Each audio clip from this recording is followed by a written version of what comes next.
Hello guys, welcome back again. This is Mr. Tech. Today I am back with one of the most interesting video. In this tutorial I am going to show you how to fix your thumbnails is not showing in your Windows 10 PC or in your Windows 10 laptop. So same problem I am facing. Finally I have got the solution to fix this issue. You can see. So how to fix this issue?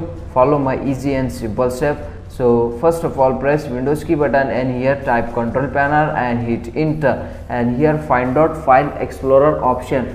So after finding, click on it. In the File Explorer option you can see one more option, View. Just move to View tab and you can see always show icon never thumbnails. So just uncheck this option and click on Apply. After clicking on Apply, click on OK. After doing this, close this. Yeah, my issue was not totally solved. That's it, very simple guys. That's it for today guys. Hope you enjoy this video. If you like my video, please like, share and subscribe. Till you have not subscribed my channel, so please subscribe my channel. So if you have any doubt related to this video, you can clear your doubts in the comment section below.